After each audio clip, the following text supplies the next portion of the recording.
Hey folks, I know I am just an old guy telling stories, but please leave a like and subscribe before we start.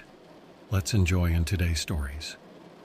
Before I dive into today's stories, I want to say, disclaimer. The content presented in the video is purely for entertainment purposes only. The theories and stories discussed in this video are speculative and are not supported by any evidence or proof. Viewer discretion is advised. I've always been the kind of person who thinks the internet has layers. You've got your surface level stuff, YouTube, Facebook, Reddit, TikTok, and then there's the underbelly everyone whispers about, the dark web.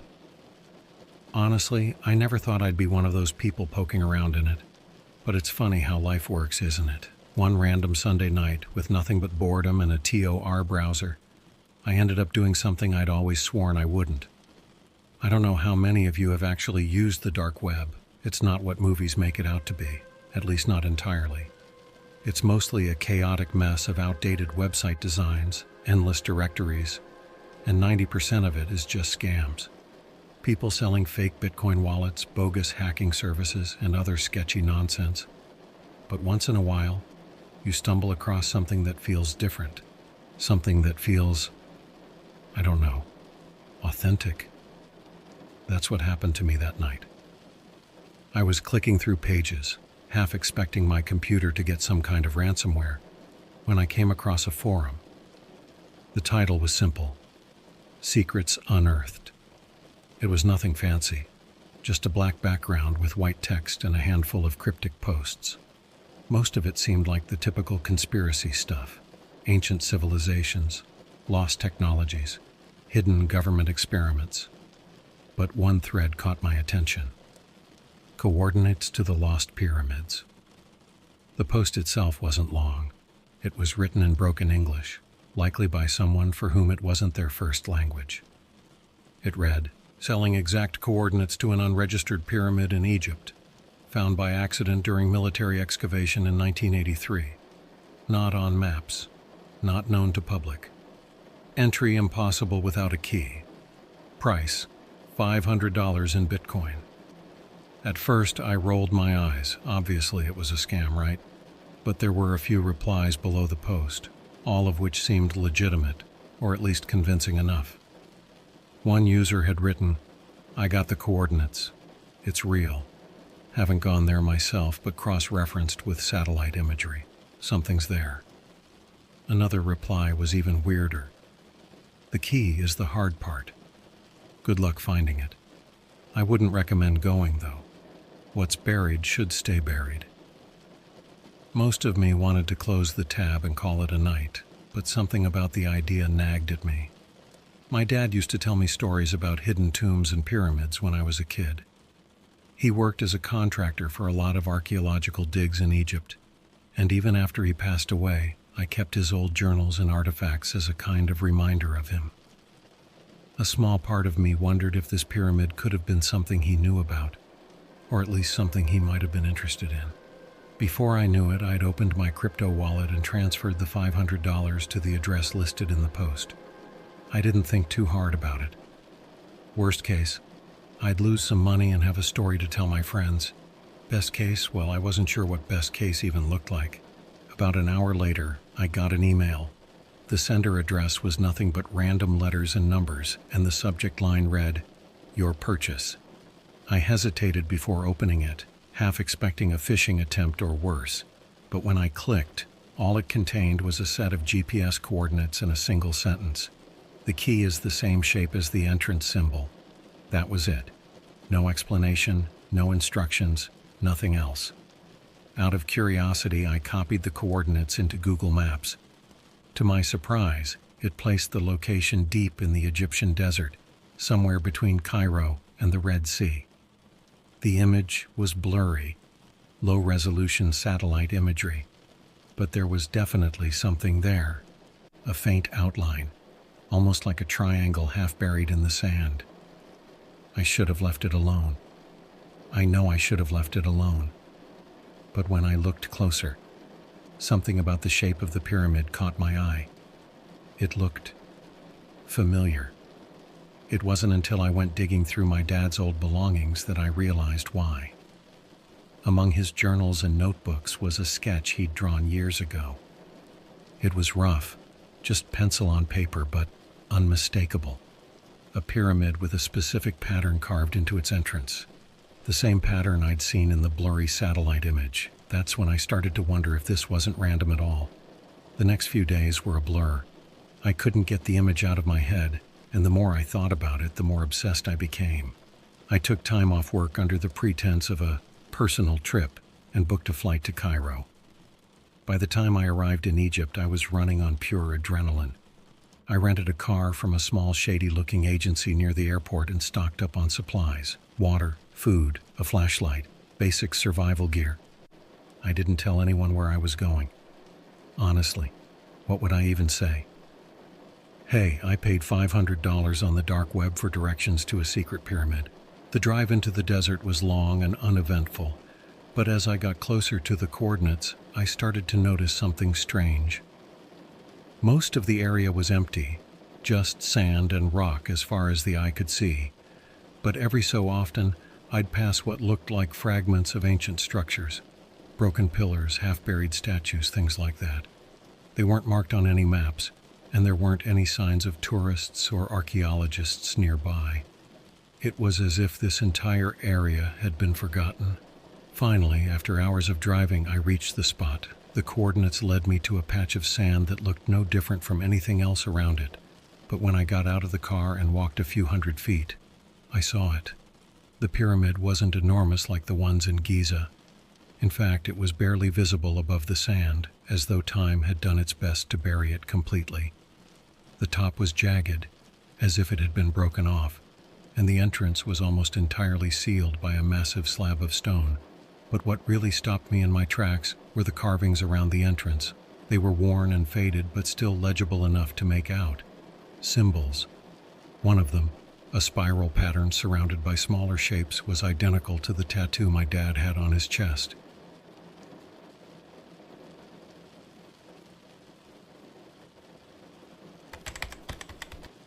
Standing in front of the buried pyramid, I didn't know whether to feel excited or completely out of my depth. The carvings around the entrance were intricate, even after centuries of erosion. Some of the symbols were ones I vaguely recognized from my dad's old journals, but others were completely alien to me: spirals, geometric shapes, strange animals that didn't resemble anything I'd ever seen in books or documentaries. The spiral symbol, though, the one that matched my dad's tattoo, kept pulling my attention.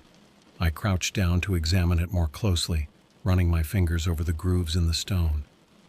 It wasn't just a carving. It felt deeper, like it could have been pressed into the stone by some sort of tool. I tried not to think about how old it must have been.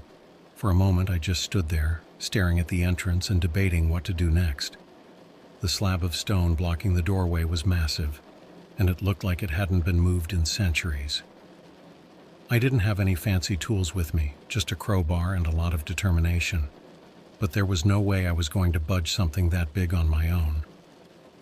That's when I remembered the email. The key is the same shape as the entrance symbol. I didn't think much of it when I first read it, but now it was starting to make sense. If the key matched the spiral symbol, it wasn't going to be some standard modern key. It had to be something unique, something ancient, something specific. And then, as if a switch flipped in my brain, I thought about the keychain my dad gave me when I was a kid. I'd carried it with me for years, more out of sentiment than anything else. It wasn't anything flashy, just a small metal trinket shaped like a spiral. He used to joke that it was my lucky charm. I never thought much of it at the time, but now it was starting to feel like he'd given it to me for a reason. I pulled the keychain out of my pocket, turning it over in my hand. It was about the size of a coin, with smooth curved edges that matched the carving almost perfectly. I knelt down again and pressed it into the groove. At first, nothing happened. I pressed harder, shifting it slightly, and then I heard it. A faint click, followed by a deep mechanical rumble. The stone slab blocking the entrance began to shift, grinding against the sand as it slid to the side. The sound was loud, almost deafening in the otherwise silent desert, but I was too stunned to care. When the slab finally came to a stop, it revealed a narrow opening, just big enough for me to squeeze through. A rush of cold air spilled out, carrying with it a strange, metallic smell that made me pause. I wasn't sure what I was expecting, maybe stale air or the scent of decay. But this was different. It was almost like standing near a pile of old, rusted coins.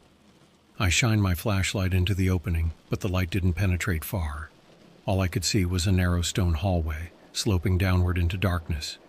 There were no footprints, no signs of recent activity, just a thin layer of sand and dust that seemed untouched by time. I should have been scared, but honestly I wasn't. I was too curious. This wasn't just some random pyramid. It was something my dad had known about, something connected to the stories he used to tell me. And if there was even a small chance I could find answers about his past, I couldn't walk away now. I took a deep breath and ducked into the opening. The first thing I noticed was how quiet it was inside. The air felt heavy, like the walls were absorbing all the sound around me. My footsteps barely made a noise as I moved deeper into the hallway, flashlight sweeping across the smooth, weathered stone. The carvings didn't stop at the entrance. They continued down the wall, stretching as far as my light could reach. Some of them were geometric patterns. Others looked like scenes from an ancient story, with figures bowing before what looked like a giant sun. After about 10 minutes of walking, the hallway opened up into a larger chamber. My flashlight beam danced across the walls, revealing more carvings and what looked like piles of broken pottery scattered across the floor. The chamber itself wasn't massive, but it was big enough to feel unsettling. The ceiling arched high above me and the air felt even colder here, like the temperature had dropped a few degrees. In the center of the room was something I wasn't expecting, a pedestal. It was about waist high, carved from the same stone as the rest of the pyramid, and on top of it sat a small object. At first I thought it was just another piece of pottery, but when I got closer I realized it was metal. A disc about the size of a dinner plate covered in the same strange symbols I'd seen on the walls. I picked it up carefully, half expecting it to crumble in my hands, but it was heavier than it looked. The surface was cool to the touch, and as I turned it over, I noticed something carved into the underside. Another spiral, almost identical to the one on my dad's tattoo, and to my keychain. The second I touched the spiral, something strange happened. The carvings on the walls started to glow faintly, as if they were reacting to the disc. The light wasn't bright. It was more like a soft pulse, traveling from one carving to the next. I froze, unsure if I'd triggered something I wasn't supposed to, but nothing else happened. No traps, no sudden collapse of the ceiling, just the faint glow of ancient symbols lighting up the room. I stood there for what felt like forever, holding the disc and staring at the glowing walls. For a brief moment, I wondered if I should turn back, but then I noticed something new. At the far end of the chamber, barely visible in the dim light, was another hallway. This one marked by a large archway with even more carvings. I didn't come this far to stop now.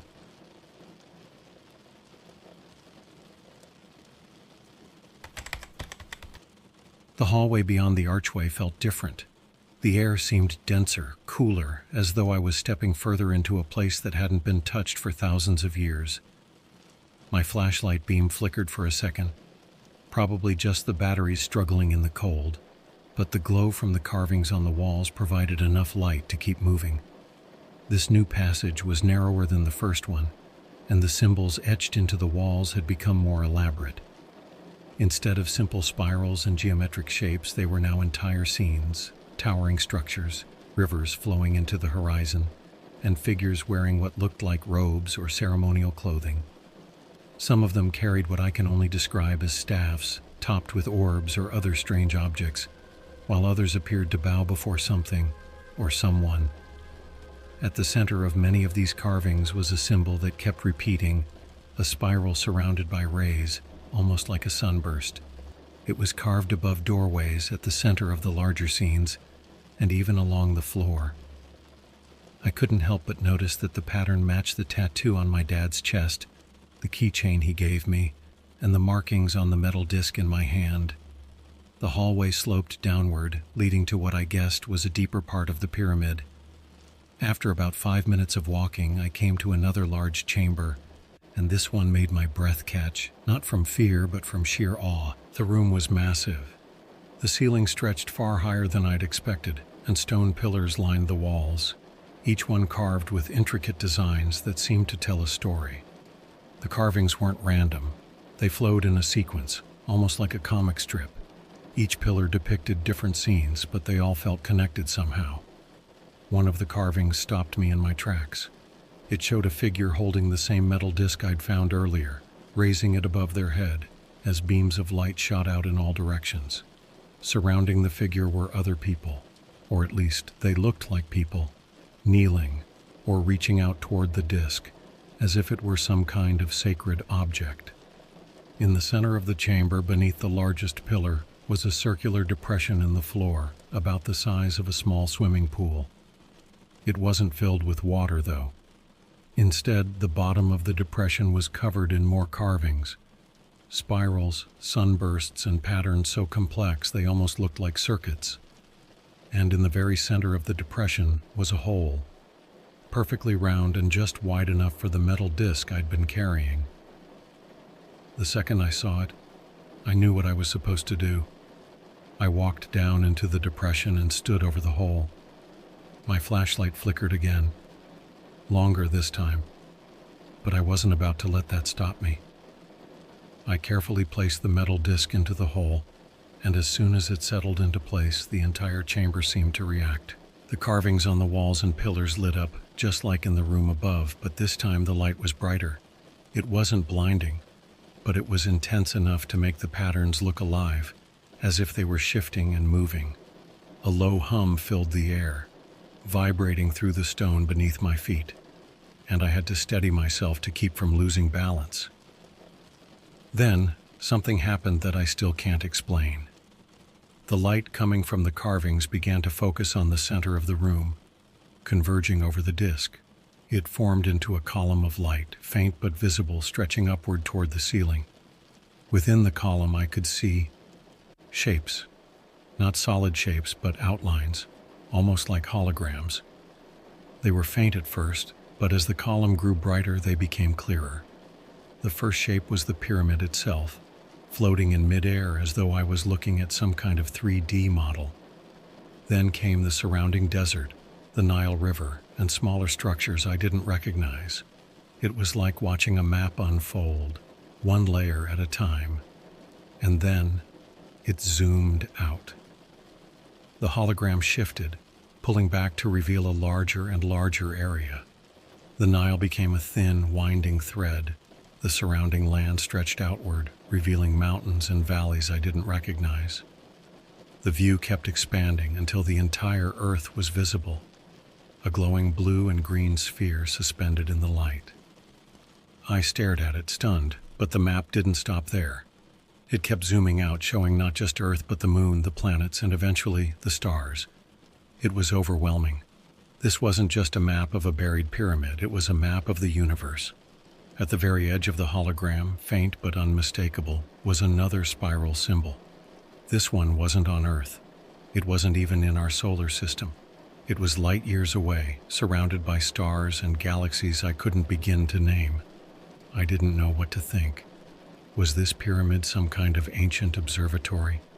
A monument to something larger? My dad used to say that ancient civilizations knew more about the stars than we give them credit for. But this was on another level. The light began to dim after a few minutes and the hologram slowly faded. The room fell silent again, the hum from the carvings dying down until all I could hear was my own breathing. The disc was still in the floor, motionless, but the glow from the walls had disappeared entirely, leaving me with nothing but my flashlight. I wanted to stay longer, to keep searching for answers, but a glance at my watch told me I'd already been inside for hours. The sun would be setting soon, and the last thing I wanted was to be stuck out in the desert at night. Before leaving, I carefully retrieved the disc and slipped it into my backpack. Whatever this place was, I knew it wasn't meant to be forgotten, and if the carvings on the walls were anything to go by, my dad had known more about it than he ever let on. As I climbed back through the hallway and into the fading daylight, I couldn't shake the feeling that this wasn't the end of the story, just the beginning.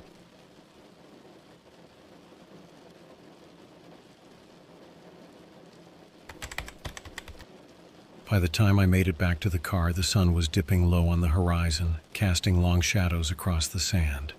I tossed my backpack onto the passenger seat, slid into the driver's seat, and sat there for a moment, staring out at the desert. It didn't feel real. None of it did. From the glowing carvings to the holographic map of the universe, I felt like I had stumbled into something far beyond what I could understand.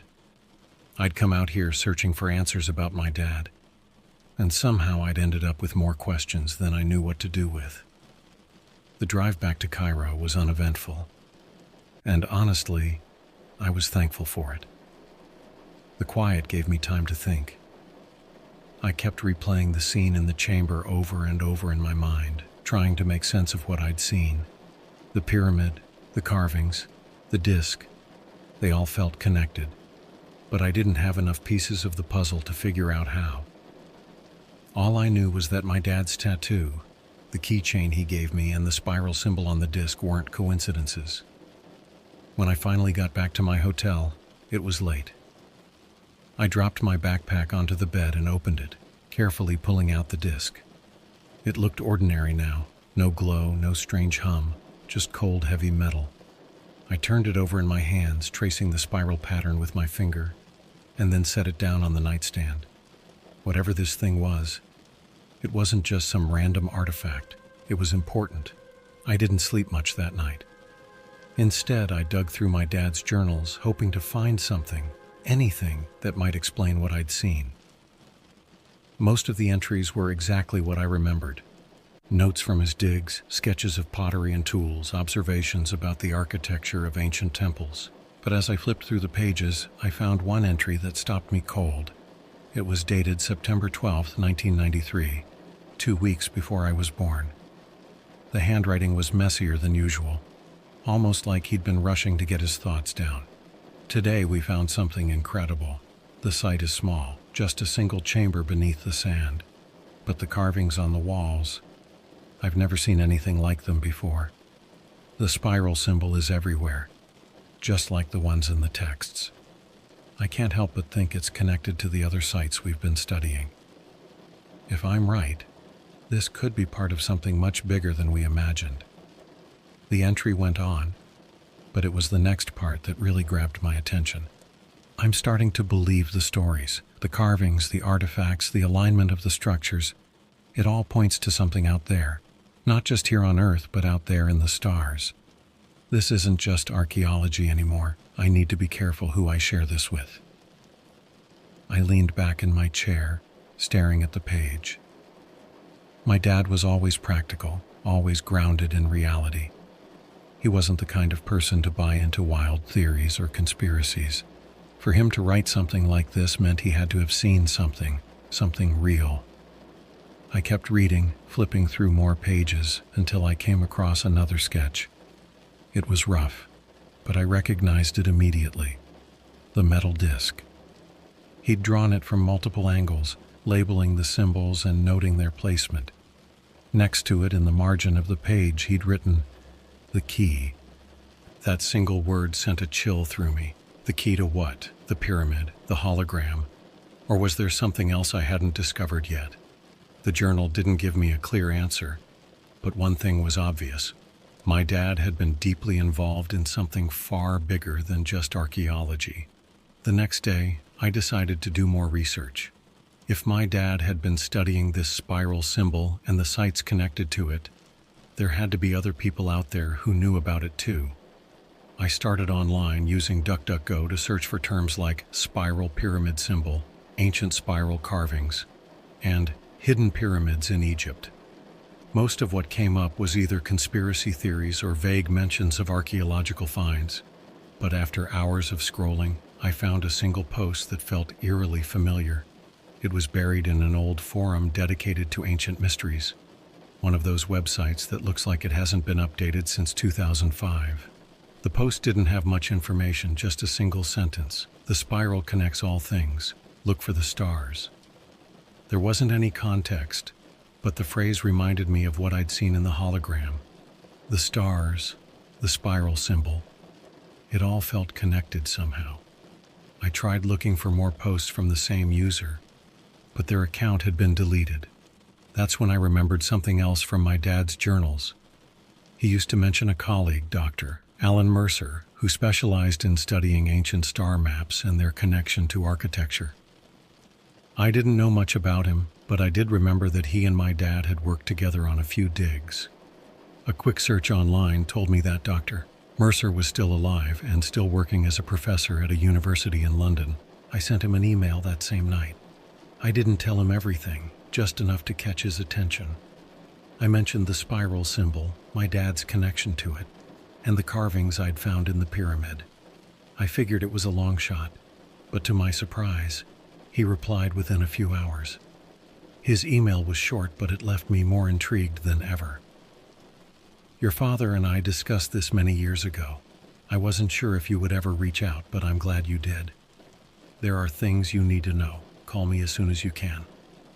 He included his phone number, and as I read the email, I couldn't help but wonder what things he was talking about.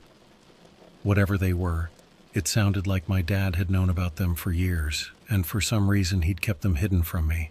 I called Dr. Mercer the next morning, and his voice on the other end of the line was calm but cautious. He didn't say much over the phone, only that he believed I'd stumbled onto something significant. He asked me to meet him in person, saying it would be easier to explain everything face to face. I'll book a flight, I said, barely able to keep my voice steady. Before we hung up, he gave me one last piece of advice. Bring the disc with you. It's more important than you realize.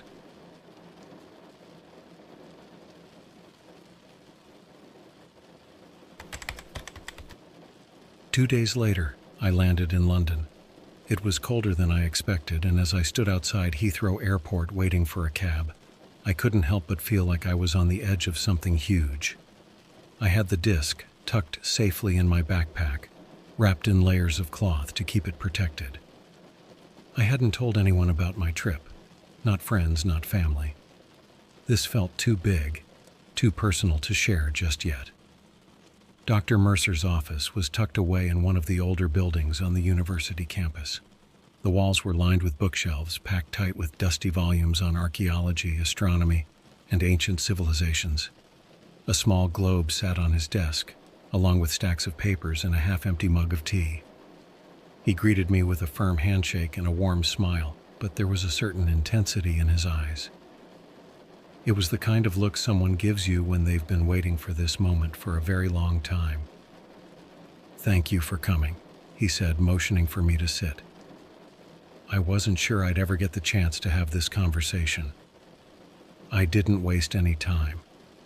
I pulled the disc out of my backpack and placed it on the desk in front of him. For a moment, he just stared at it, his expression unreadable. Then he picked it up carefully, turning it over in his hands. "It's been years since I've seen one of these," he said quietly. That caught me off guard. "You've seen one before?" "Not this exact one, but something very similar. Your father and I found a disc like this during a dig in 1988. It was in a temple, deep in the Sudanese desert. The carvings on the walls were nearly identical to the ones you described in the pyramid. Spirals, sunbursts, symbols of stars and constellations. We believed at the time that it was some kind of artifact used by an ancient civilization to map the cosmos." "What happened to it?" I asked.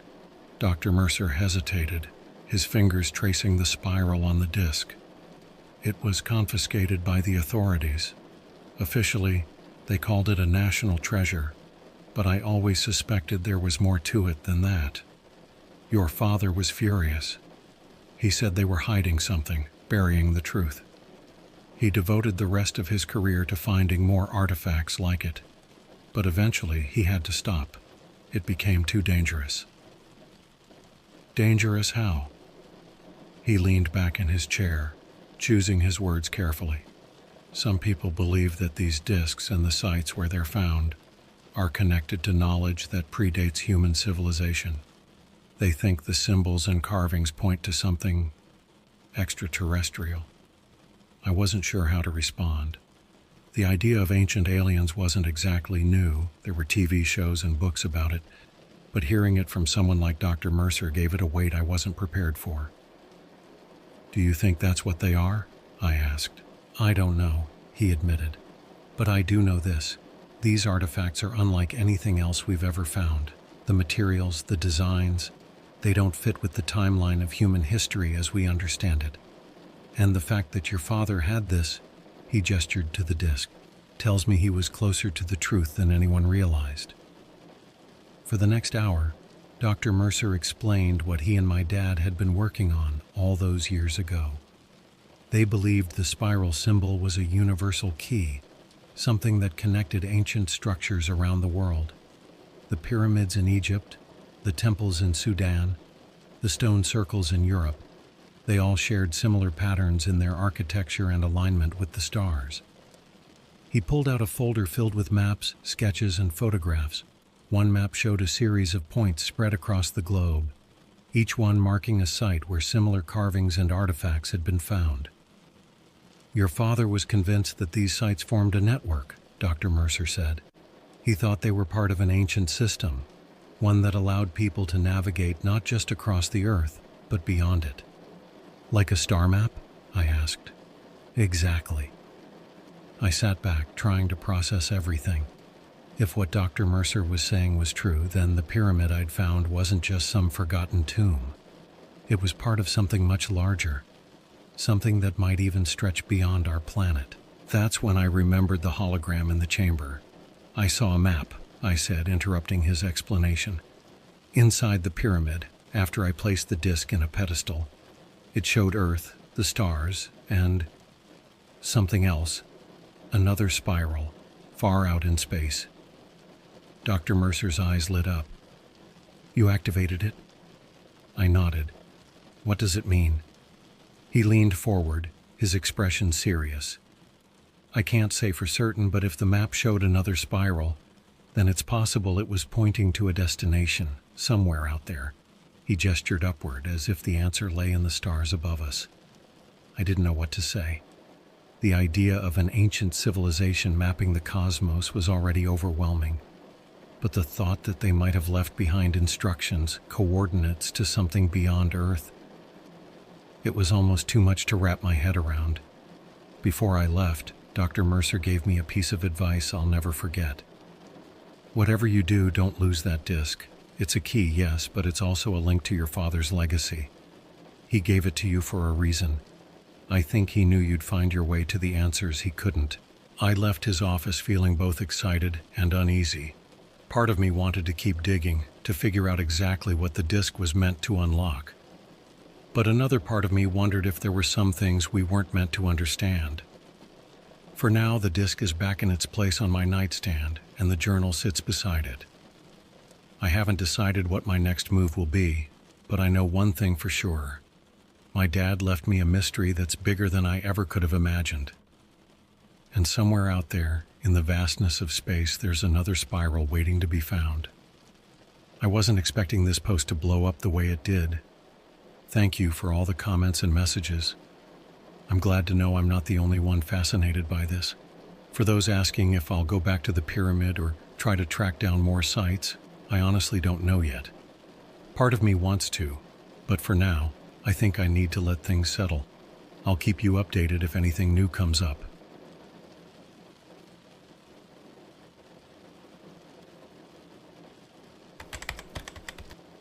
I'm not exactly proud of how I stumbled into the dark web. It wasn't some grand adventure, nor was I looking for anything illegal or dangerous. Honestly, it started out of sheer boredom. I had just finished binging an entire season of some throwaway Netflix show, and the late-night silence of my apartment made everything feel dull, too still. I'd already scrolled endlessly through TikTok, Instagram, and Reddit, so I figured, why not mess around with something I hadn't explored before? I'd always heard people talk about the dark web like it was some mysterious underworld where you could find anything. Stuff that you'd never ever see on the normal internet. Drug markets, hitmen for hire, which I honestly think is probably just a myth. Black market organs, the kind of stuff edgy YouTubers make "I bought this from the dark web" videos about. But then there were rumors about weirder things, unexplainable things. Paranormal live streams, cursed links, and encrypted websites hosting unspeakable horrors. Those stories always felt like urban legends, like something cooked up to get clicks or scare people around a campfire. Still, that night something about it intrigued me. I wasn't looking for anything specific. I just wanted to see what was really out there. With a little Googling, DuckDuckGoing, and a few Reddit threads, I learned the basics. Download the Tor browser, find a directory of .onion links, and tread carefully. Half the warning said most of the links wouldn't work anyway, and the other half basically screamed, "Don't even think about it." But I figured, how bad could it be if I wasn't buying anything sketchy? I mean, people stream this kind of stuff for content all the time, right? I'm just a random guy clicking around. Setting everything up was surprisingly easy, though the Tor browser itself looked like it was designed in 1999. Basic, clunky, and slow as hell. I found a directory of .onion links from some outdated forum and started clicking through. The first few were dead ends, just a black screen or generic 404 not found pages. A lot of them looked like they hadn't been touched in years, like digital ghost towns. After about 20 minutes, I found myself on a site that called itself Labyrinth. The title card was a plain black background with the word written in white text and a tiny skull icon next to it. Creepy, sure, but it didn't exactly scream danger. It looked like one of those cheap GeoCities websites from the early 2000s. There were no instructions or labels, just a list of random links with cryptic names like Obsidian Archive, Tapestry Room, and Theater of Flesh. I hovered over each one for a few seconds, debating whether I should even bother. But then my eyes landed on one called The Vivarium. I clicked it without much thought. The page loaded for what felt like an eternity, and just as I was about to give up, the screen flickered and revealed a video feed. It looked live, grainy, low-res, but unmistakably real. The camera was focused on a brightly lit operating table, surrounded by what looked like medical equipment. I remember leaning forward, squinting at the screen, trying to make sense of what I was seeing. It didn't look like any normal hospital I'd ever been to. The walls were dark, almost black, and lined with shelves filled with what I could only describe as jars. Big jars, small jars, all filled with murky liquid and what looked like preserved specimens. Some of them were just pieces. Others were whole, like animals. At least I hoped they were animals. I told myself it was probably a staged setup. Maybe some niche horror ARG or weird indie film project. Those things were everywhere these days. But the lighting, the atmosphere, it all felt too raw, too real. There was no music, no sound at all, except for a faint hum of static coming from the feed. And then I saw it. The thing on the table. At first I thought it was just a prop, a prosthetic or some kind of animatronic dummy. It was humanoid, but not in the way we think of humans. Its skin was pale, almost translucent, and stretched too tightly over a skeletal frame that seemed all wrong. The arms were too long, the fingers unnaturally thin and elongated. Its face was the worst part. It had a head, sure, but it was bulbous and grotesque, with huge almond-shaped eyes that were black as night. Its mouth was small, almost like a slit, and it didn't seem to have a nose, just two small holes where nostrils should have been. The longer I looked, the more I convinced myself it had to be fake. No way could something like that exist. Right? That's when the surgeon entered the frame. I say surgeon because the person wasn't wearing any kind of identifiable uniform. No scrubs, no gloves, nothing that you'd expect in a sterile environment. They were wearing a black, featureless hazmat suit, the kind with a hood and a full-face respirator. Their hands were gloved, but the gloves were stained with something dark, red, maybe black. It was impossible to tell with the low-quality feed. The surgeon leaned over the creature, pulling a tray of instruments closer. There was no rush to their movements. Everything was methodical, practiced, almost robotic. They picked up a scalpel and began making an incision along the creature's chest.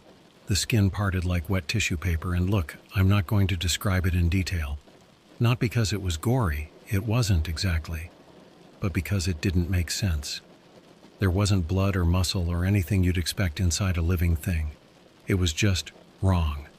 What I saw felt alien, literally and figuratively. I was about to close the tab, thinking I'd seen enough, when something happened that I still can't explain. The creature moved, its head turned, slow and deliberate, until it was facing the camera. I froze. Those massive black eyes locked onto the lens, and for a split second I swear I felt like it was staring directly at me. Like it knew I was there, watching. Then the feed cut to black. No error message, no buffering symbol, just darkness. I sat there for a moment, staring at the blank screen, my hands hovering over the keyboard. My mouth felt dry, and I realized I hadn't blinked in what felt like forever. Without thinking, I slammed my laptop shut and pushed it away, like closing it would somehow erase what I'd just seen. I told myself it was fake. It had to be. A prank, a project, something designed to freak people out. But even now, as I write this, I can't get the image out of my head. That thing, whatever it was, looked at me. Or at least, it felt like it did. I haven't opened the TOR browser since.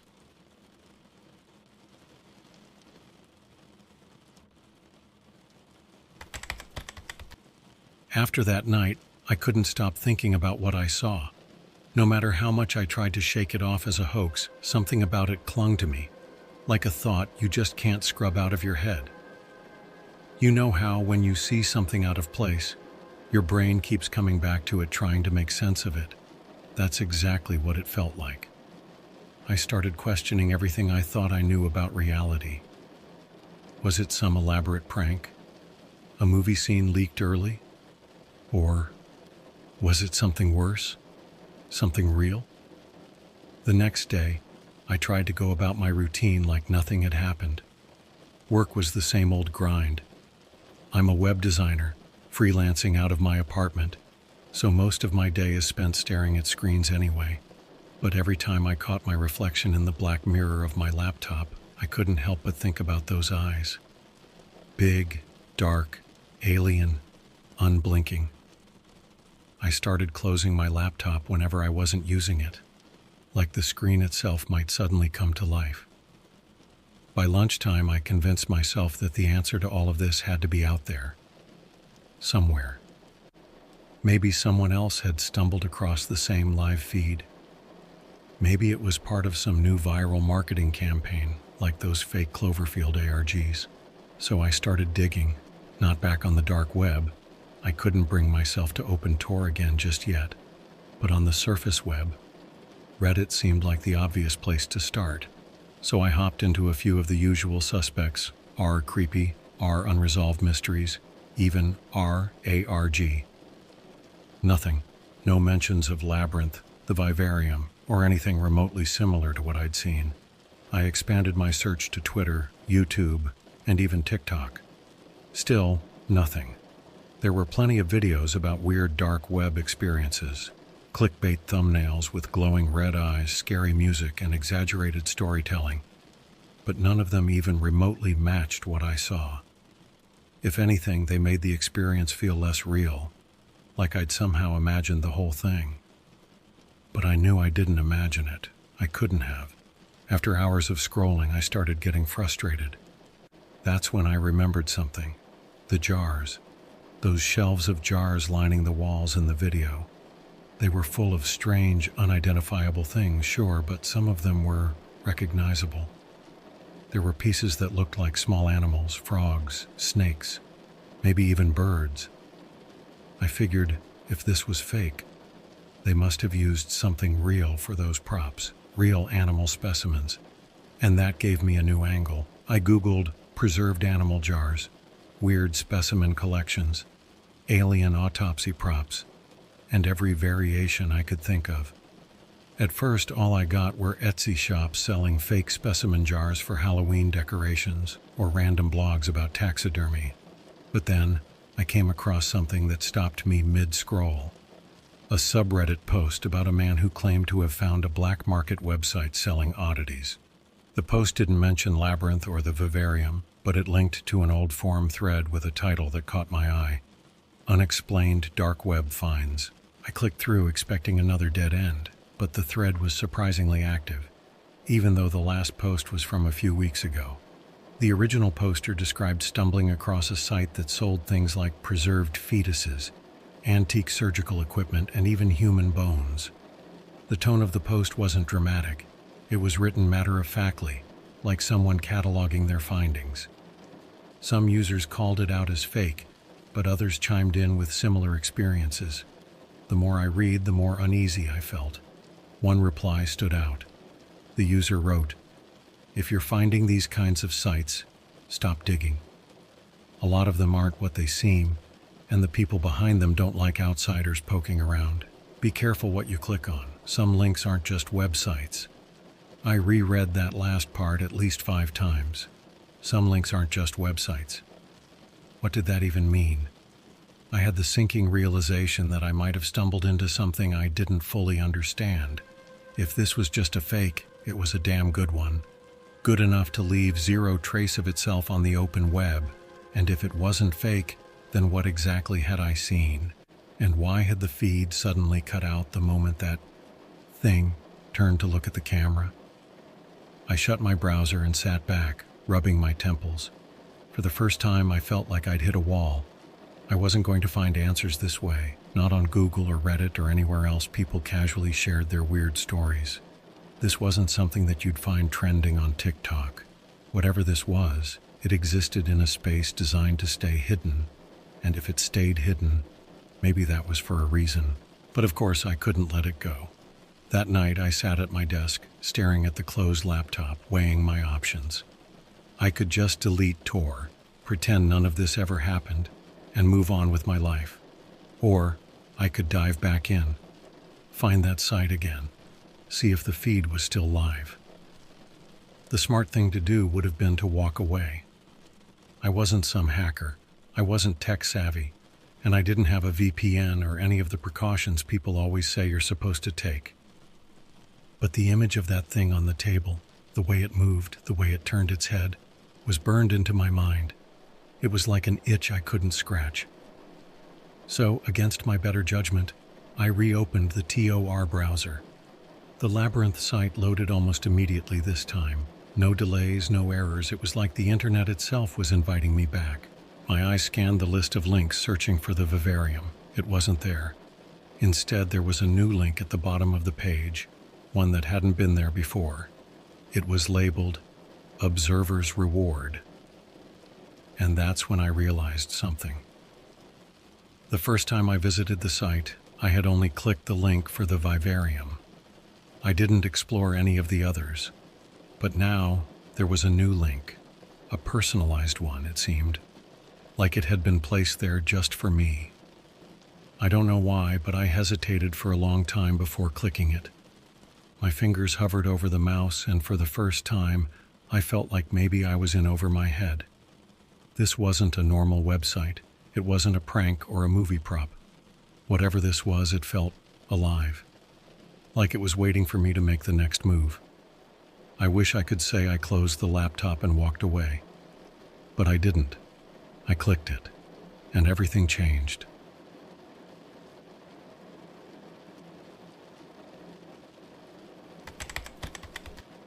When I clicked on the link labeled Observer's Reward, my screen froze for a moment, which I'd come to expect with the Tor browser.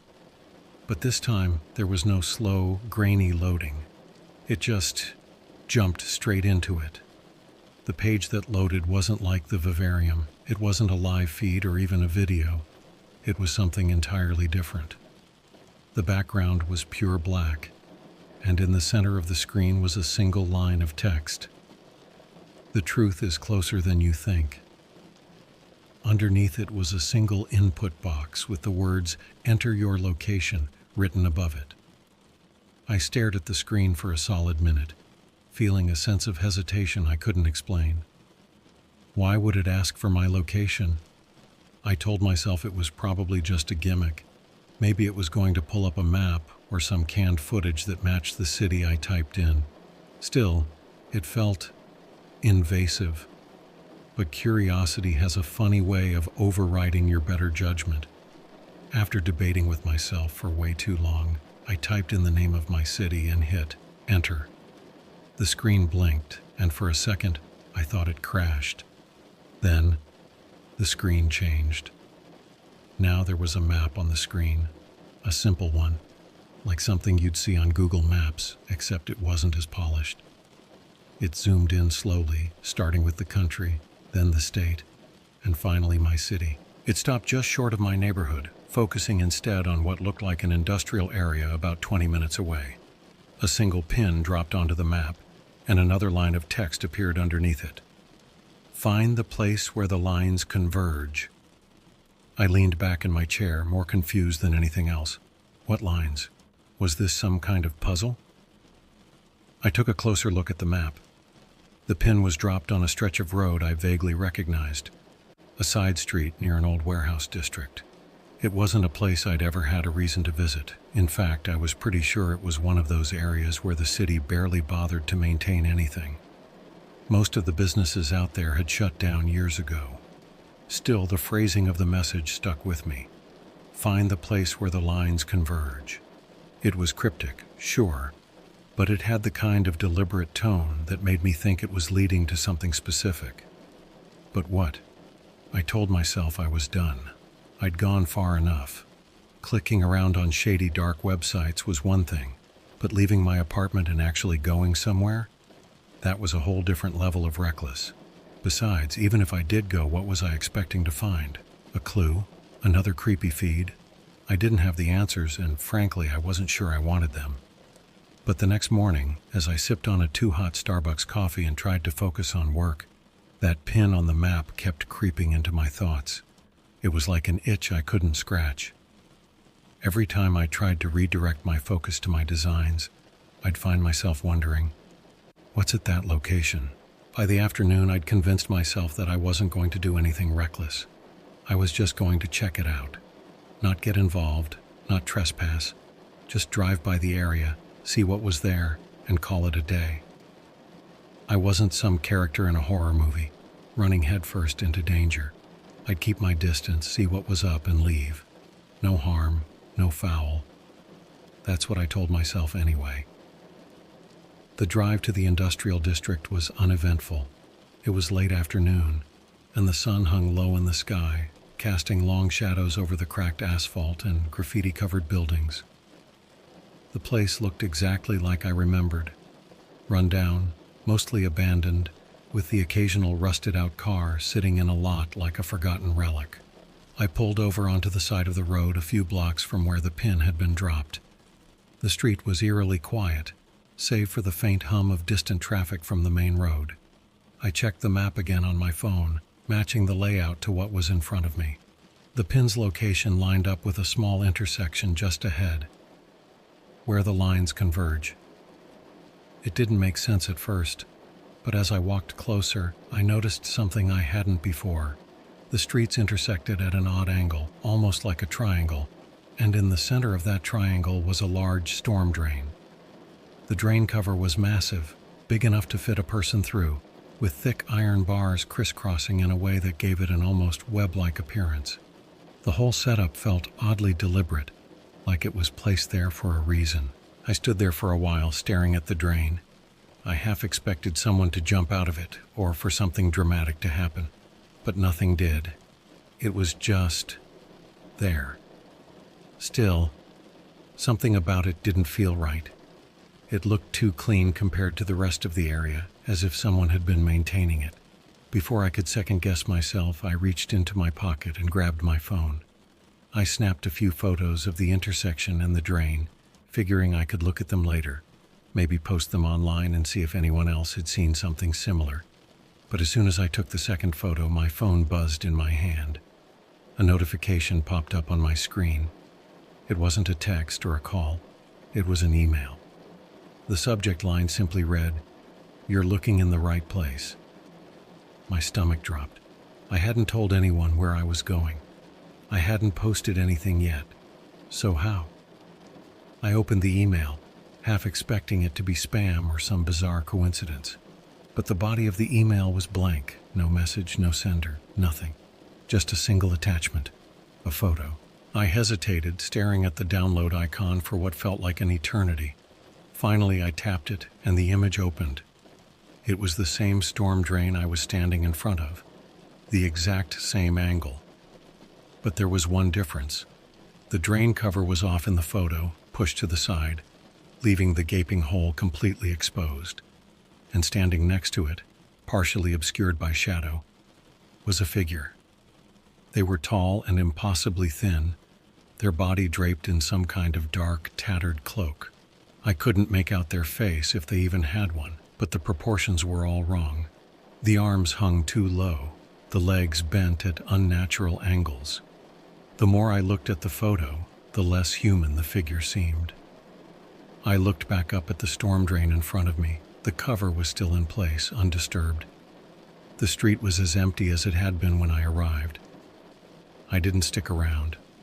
I turned, walked back to my car, and drove straight home without looking back. When I got home, I immediately deleted the TOR browser from my laptop. Whatever rabbit hole I'd stumbled into, I wanted no part of it anymore. For the next few days, I tried to convince myself that I'd just imagined the whole thing, that the email was spam, the photo was fake, and the site was nothing more than a weird corner of the internet designed to mess with people like me. But even as I write this now, I can't shake the feeling that something about it was real. I haven't been back to that intersection since. I haven't even driven past it. And to this day, I can't bring myself to look at the photos I took that afternoon. They're still sitting on my phone, buried in my gallery, waiting. But I know one thing for sure. I'm never opening them again.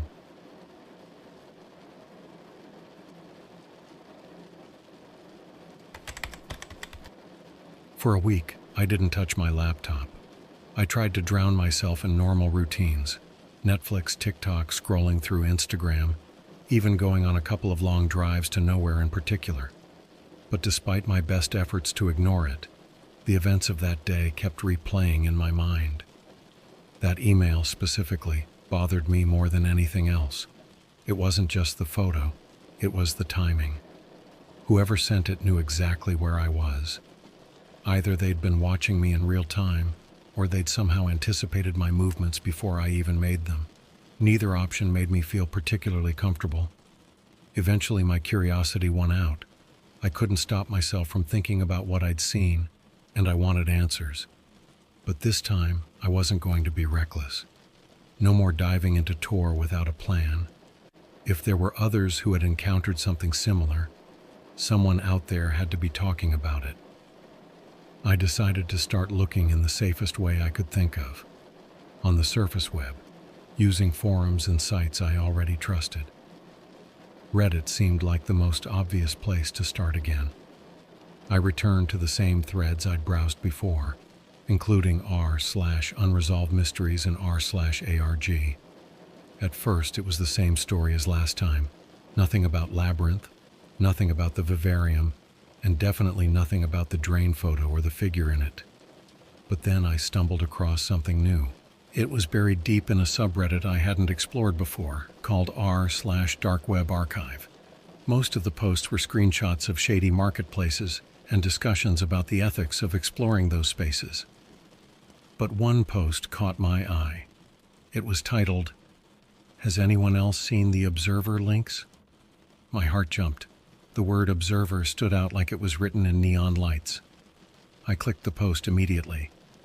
The user's story wasn't identical to mine, but it was close enough to make my palms sweat. They described coming across a site they called the Endless Room, where they'd found a video of what looked like a bizarre ritual.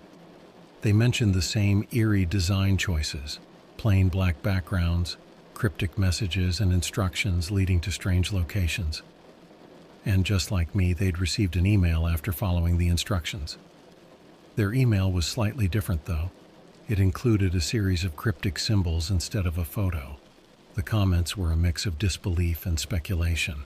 Some users accused the OP of making the story up, while others offered theories ranging from elaborate ARGs to secret government projects. But one comment stood out. It was short and direct, posted by an anonymous user with no profile picture. "The Observer's reward isn't for you. Stop following it. Delete everything." I stared at the comment for a long time, debating whether to respond. Something about it felt different from the others. It wasn't dramatic or accusatory. It was a warning, plain and simple. And for a moment, I wondered if I should take it seriously. But instead of heeding the advice, I clicked on the anonymous user's profile. To my surprise, their post history was blank. No other comments, no threads, nothing. It was like the account had been created for that single post. Feeling uneasy, I decided to stop browsing for the night. I closed my laptop, made myself some tea, and tried to focus on anything else.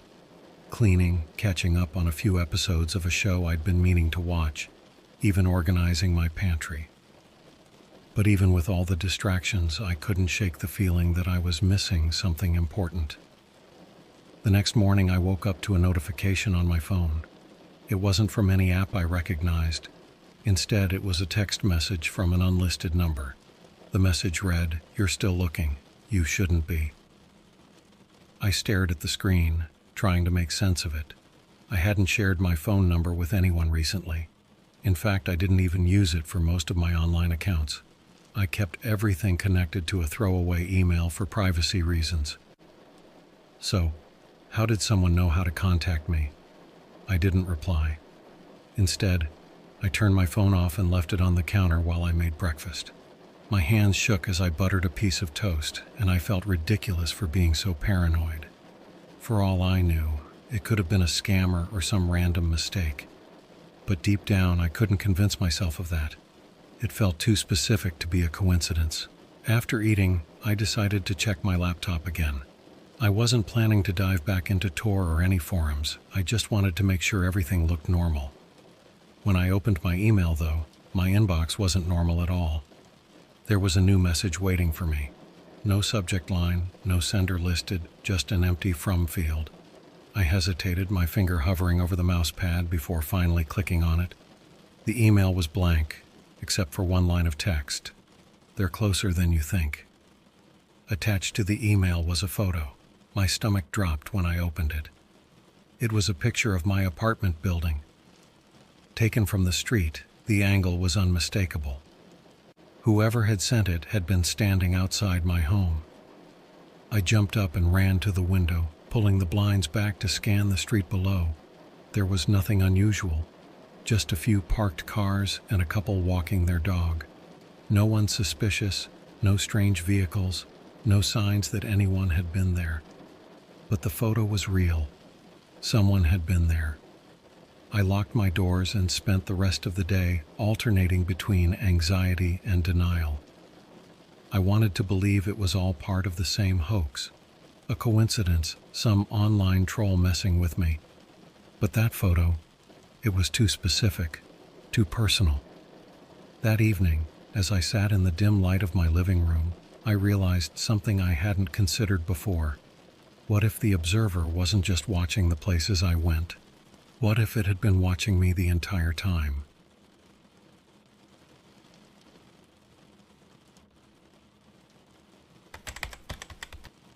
For the next few days, I did everything I could to forget about the observer. I stayed off my laptop, avoided my prepaid phone, and even took to keeping the curtains closed in my apartment.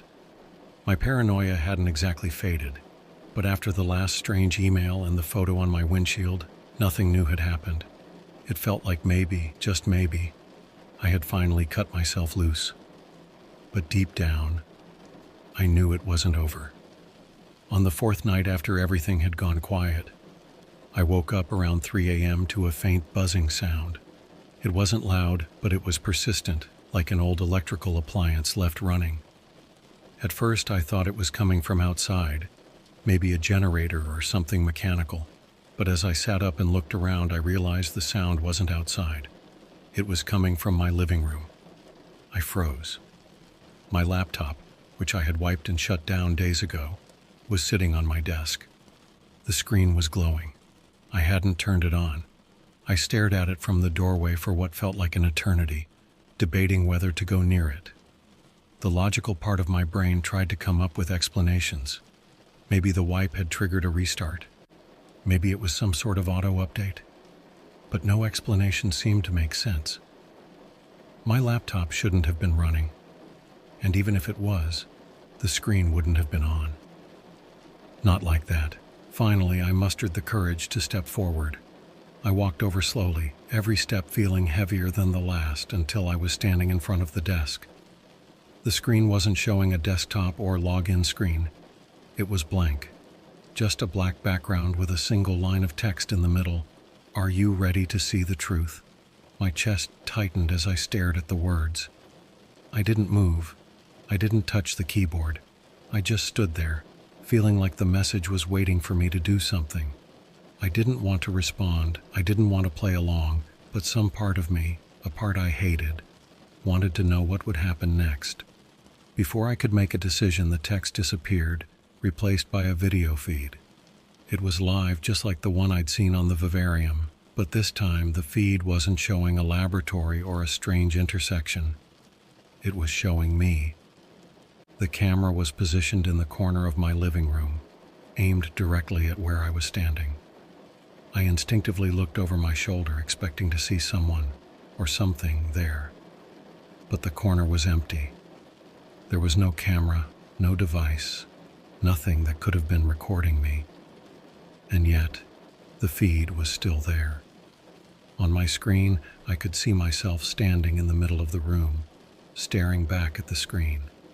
That's when the text reappeared, overlaying the feed.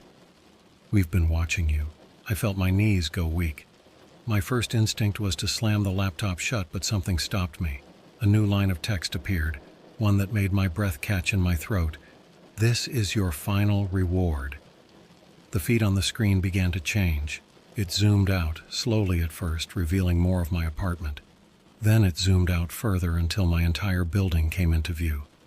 The camera kept pulling back, showing the city block, the skyline, and eventually the entire city itself. I watched as the view shifted further and further out, like a reverse Google Earth, until the screen was showing a view of the planet. Then the view changed again. At first I couldn't tell what I was looking at. The screen was dark, with faint shapes moving in the background. But as my eyes adjusted, I realized what I was seeing. Figures, dozens of them. They were tall and thin, with distorted, elongated limbs, standing in rows like soldiers. Their faces, or whatever passed for faces, were obscured by shadows, but I could see the glint of those black, almond-shaped eyes staring back at me. The text appeared one last time. "You are now one of us." The screen went black. I stood there, completely still, staring at the laptop. The buzzing noise had stopped, and the glow of the screen was gone. The room was silent, but my mind was racing. What did that mean? What was I a part of? Was this some kind of elaborate hoax, or was it something worse, something real? I didn't sleep that night, or the night after. For days I kept expecting something to happen, a knock at the door, another email, a sign that the observer wasn't done with me. But nothing came. No messages, no cryptic symbols, no live feeds. It's been a month now, and I still don't know what to make of it. My life has gone back to normal, or as normal as it can be after something like that. But every so often I catch myself looking over my shoulder or checking my windows, half expecting to see one of those figures staring back at me. And sometimes, late at night, I hear that faint buzzing noise again. It doesn't last long, and I can never figure out where it's coming from. But it's enough to remind me that whatever the observer is, I don't think it's done with me. Not yet. If there's one thing I've learned from all of this, it's that some doors are meant to stay closed. Some things aren't meant to be seen, no matter how curious you are. So if you ever find yourself on the dark web and you come across a site with a link labeled Observer's Reward, don't click it. Don't follow the breadcrumbs. Don't make the same mistake I did. Some truths aren't worth finding.